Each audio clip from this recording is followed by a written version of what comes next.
407 years ago, our fathers brought forth on this continent a new nation, conceived in liberty, and dedicated to the proposition that all men are created equal. Now we are engaged in a great civil war, testing whether that nation, or any nation so conceived and so dedicated, can long endure. We are met on a great battlefield of that war. We have come to dedicate a portion of that field as a final resting place for those who here gave their lives that that nation might live.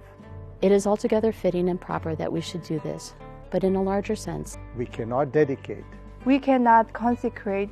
We cannot hallow this ground. The brave men, living and dead, who struggled here have consecrated it far above our poor power to add or detract. The world will little note nor long remember what we say here, but it can never forget what they did here. It is for us, the living, rather to be dedicated here to the unfinished work which they who fought here have thus far so nobly advanced. It is rather for us to be here dedicated to the great task remaining before us. That from these honored dead we take increased devotion to that cause for which they gave the last full measure of devotion. That we here highly resolve that these dead shall not have died in vain.